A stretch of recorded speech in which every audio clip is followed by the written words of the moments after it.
So I'm going to whiz through and then have a few comments at the end about what's actually missing from this month, and I've realised has been missing for a few months.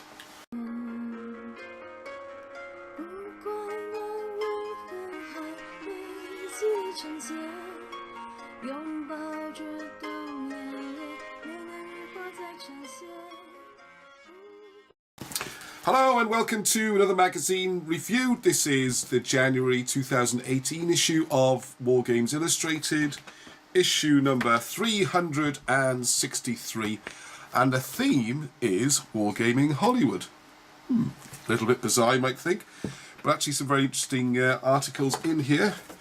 Sorry this is a bit late, there's been a bit of a nightmare on the family front to my mother and stuff, but hey, let's push on. It's still January. This is the January issue. I've now got my February issue right, so I realised I'm behind. Okay, so the theme about this is all about how we bring Hollywood and drama to our games, and there are some really interesting ideas. There's a few nice shiny new things, as you expect with Wargames Illustrated. So I'm going to whiz through and then have a few comments at the end about what's actually missing from this month, and I've realised has been missing for a few months. Okay, so starting off from the editor, as Daniel Falconbridge puts it, is there a creeping Hollywoodization in wargaming? I love that word, Hollywoodization. Or has it always been there? Should we rail against it or embrace it? These are some of the questions, and loads more besides, we contemplate in our theme articles for this issue of Wargames Illustrated. Okay, let's whiz through, because it's a big issue, as always. It feels about 100 pages. I can't say page numbers. Yeah, they are 94, so pretty good guess. So we've got Pick of the Month, and guess what? It's a book about tanks. So if you're into T90 standard tanks, great. Perry are also introducing a pre-painted figure service. That's not a popular trait. There we go. Adverts are Hammerhead. Got loads of pages to get through. Okay, there's the subscribe the observation post. We look at some new figures. I have to say, there's some interesting ones there. Ones that I have to say, these guys look very Games Workshop kind of style. Very nicely sculpted. They're from the Assault Group. I love their figures, always do. Gringo's 40s as well are always great, and they've done. What are they? Sorry, I'm quite sure what they are. Here we are. 1860s. I was going to say they look Sudan or something. Right. Okay. We've got some 15mm fancy Spectre Games. I've got some stuff in here. There's a review, which is League of Augsburg Uniform Guides, useful to people like me. Anyone who paints figures. Looks quite cool. Right, come on, speed along, Ross. Plaid Squiddo, I've got some new lady sculpts out. I hope the figures look a little bit better than, I have to say, some of the photos aren't great. There we go. Anyway, it's nice to see realistic female figures around the place, always useful. Cricket dice. And then we got some very late war, 1943 Germans. Right, review. This is interesting. This really caught my eye. 6mm Napoleonic MDF figures. They're actually flat and they've been cut out of MDF. And I mean, they're so cheap, it's crazy. And there's like an army for a £5 or something. Where's the price? Here we go. 96 infantry costs £2. So an artillery pack is £1.50. So 36 cavalry is £2. And there's a picture of some paint at the bottom. So there you go. There's an interesting idea. I reckon I might see a lot more of those, because there's quite a few people now with laser cutters and MDFs. Book review. My usual frustration here. Most of the books are historical. With not a lot of reference to wargaming, to be honest. There's one fighting the British, I suppose. Luckily, the historical books. Anyway, advert, Oathmark. They're really pushing themselves. They got new plastic figures. Interesting. And there's North Star, of course. Always got tons of good stuff from them. Now, on to the first feature article. Hollywood history and history. Now, this is one of the, I have to say, one of the big, most controversial areas in wargaming. So many wargamers say, I only do historical, you know, and you think, well, how historical are they actually? Do you really do historical wargaming and simulation? Because I remember Charles S. Grant always said, if you want to do proper wargaming simulation or simulate a real battle, the first thing you have to do is say the loser gets shot. And there's a great line in, there's a well-written article. I should give some credit because this is really well written. Who's this? Is Pete Brown again? Come on, where's the writer for this one? Howard Whitehouse. I apologise, Howard. Excellent. Pictures of Flash. And if you haven't read the Flash books, you should. They're fantastic, especially for wargamers, and they're just so many famous battles are in there and ridiculous scenarios. And there's Inglourious Bastards. Interesting film. And here's this little bit. I just want to read this bit out. It's great. Because as much as you might think you want to play historical, do you really? It says here, nobody wants to play a war game which both sides facing each other, sit facing one another, doing apparently nothing, while engineers dig things, staff officers plan things, and every turn a messenger figure runs a bit further backwards towards his baseline before coming back 6 turns later. Much of real warfare is like that. Imagine a Normandy 1944 game with reconnaissance unit, sort of game I see a lot of. So Allied reconnaissance units make contact with the German position, and instead of heroically fighting their way forward with heroic losses, simply send a runner back to the platoon leader. He contacts company HQ, and then radio and phone calls and map consultations later. On turn 15, a shell from HMS Warspite obliterates the German position. Brilliant funny. Brilliant. Now what we really want to do, as it says later on in the article, is we want to fight like Kelly's Heroes, where Eagles Dare, where Clint Eastwood can hit Germans in a tower with a Schmeiser from a moving car, don't argue. And it's brilliant, and there's lots more about different films. Stuff I hadn't realised, Wind and the Lion, how different the film was to the story. And hey, loads of good stuff. Great picture of John Wayne, Iwo Jima, Draft Dodger, turned into War Hero, talks about that. Great stuff. I shouldn't say Draft Dodger, didn't mean that. He avoided the war, let's say that. I wouldn't be queuing up to go anywhere either. Foundry advert, I'm going too slow. More figures at Congo, loads and loads and loads of figures. This is a strange one, how to build a small flat bottom boat. It looks great, and it's basically gets a card into a boat shape. I missed something here, but it looks beautiful, so shouldn't say too much. But we've got introducing Badger Games with some interesting figures there, look. So worth looking at. Also the adverts are part of the read. More kind of, a lot more fantasy feel to the magazine. This one I'm feeling more and more about it. Anyway, refighting glory, as they say it in the film. And Red Badger Courage and lots of American Civil War stuff. Some lots of information on that. How the real battle went. Glory, the film, with Samuel L. Jackson and Denzel Washington. Great film. How close it was to reality. Who was left out, that kind of thing. Yeah, very interesting. Very interesting. Trailer, Cold War's March. That's in America. And I got half my viewers are from America. So, okay. So there we are, but I mentioned that. More amazing Foundry figures. Vikings, Dark Age, that kind of thing. And then more fantasy, but modern fantasy. Not like the kind of stuff I've always done in the past with, armies of dwarves and elves. It's kind of funky stuff. The Baron and Dracula.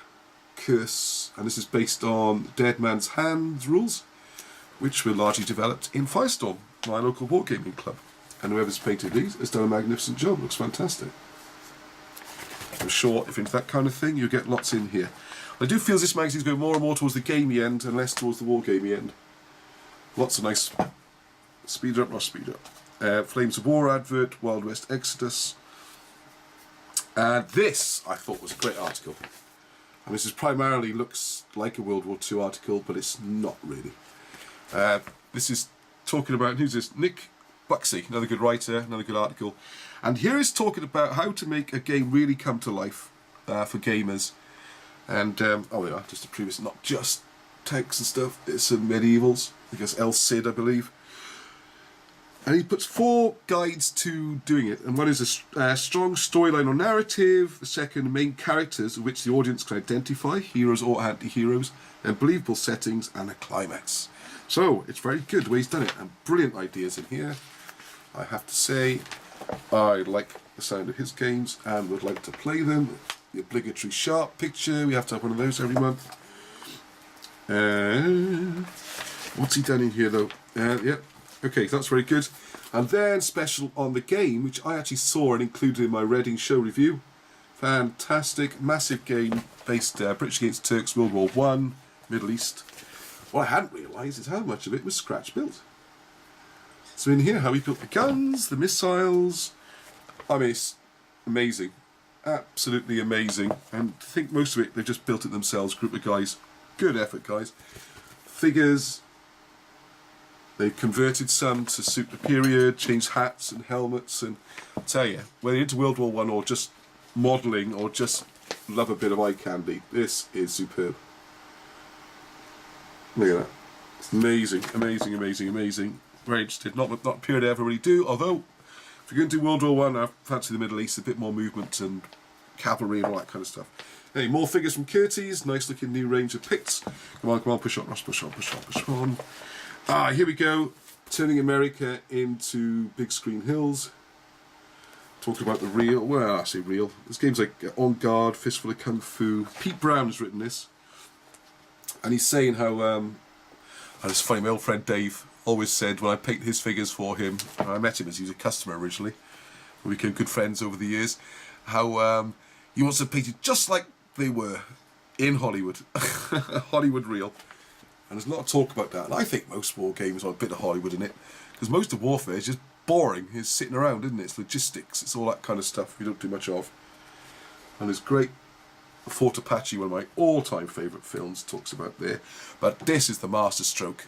For me, the whole magazine was worth it for this. Look at that for a good idea. Just download these images off the internet of famous actors and use their personalities and give that to one of your players as there's your card for your general. It's much better than your aggressive +4/+2, isn't it? Picture of Clint Eastwood, Patrick Stewart. Make it so, you know. Anyway, I thought it was a brilliant idea, and I'll be trying that. And there's lots more ideas in there. I'm not going to give them all. Get the magazine. I think it's worth getting. And a scenario for the new Frozen thing. What's it called again? Ghost Archipelago. Then more this. Really, this zombie Wild West is really popular. Ghost in the Darkness. It's another kind of skirmish game again. It's a very good article about the movie. What really happened. It's like a lion hunt, effectively. How the real one and the film went and all that kind of stuff. So there's lots more on that. Loads of pictures of lions and things. And then this guy, Mitch Reeves, a very interesting series of articles, and another one now. Rules hunting. Very interesting. What you look for in rules. Popularity, period, scale, figures. What your mates are playing already. How easy it is to get a game. All that kind of stuff. Very good article. Lots of it. Beautifully written. Beautiful eye candy, as you expect from Wargames Illustrated. There's some conversion advice if you want to make your guys look a bit more like the movies. And then we got another kind of skirmish type thing, and I think this is like a World War II setup, but it's dropped in with Agent Carter. This is from Historicon. More amazing eye candy of what you can really do with scenery. I think for skirmishing, personal view now, scenery and everything's crucial. For bigger battles, I find it has to be distracting if you overdo it. I tend to go with theatre rather than TV when it comes to playing a game, where the backdrop is kind of suitably vague and let your imagination do the work. But hey, people wouldn't be saying loads of buildings and stuff. So if you're doing a skirmish, it's different. My problem with big battles having detailed scenery is the scale is always wrong. Whichever way you do it, it has to be wrong. Because a house is an awful lot bigger than a person, and a village covers a huge area. So if your figs are 28mm, your table's a village, you know? Anyway, scratch building a balloon. Why not, eh? Why not? I mean, it actually talks about balloon usage and how... oh, I heard something the other day. Where was it? Oh, I listened to lots of lectures from wargamers and people like that. People like Philip Saban. And they were talking at... because I said, why don't they use balloons, you know, in earlier periods? You don't need a lot of technology to put a balloon up there. They've been around for quite a long time. And like Montgolfier is 1700 and something. And they said that the problem was they didn't know what to do with the data. There wasn't much use to them. Interesting theory. Like in the American Civil War, they tried it. And they said the Americans, the Confederates a bit worried about knowing what's going on. But the Union weren't that bothered about having the information. Yeah, interesting. Anyway, this was a better article than I expected. Again, it's another skirmish type thing. This escape from Cuba. He's made a very interesting scenario.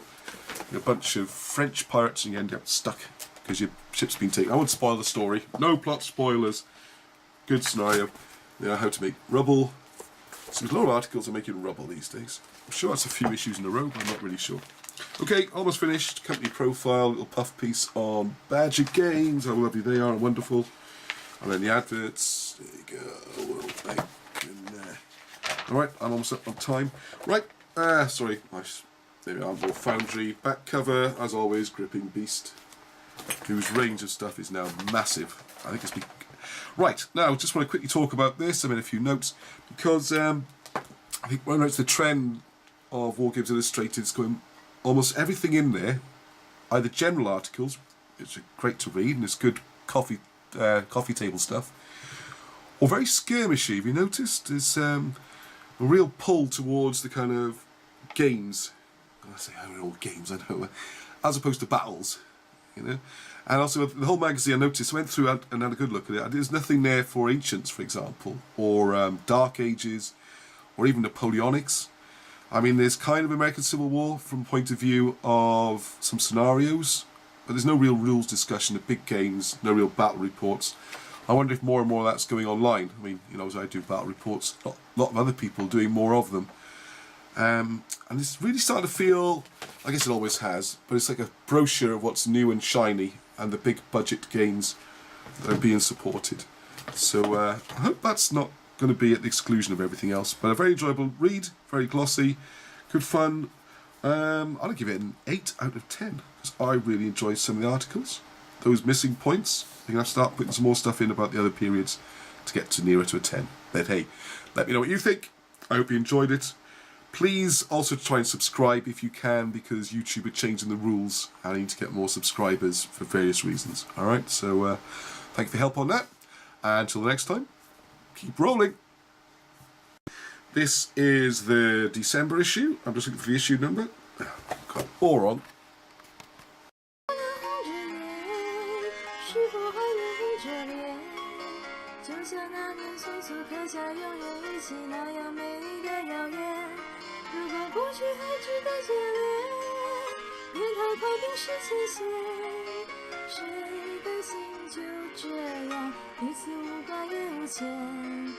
我们要互相亏欠。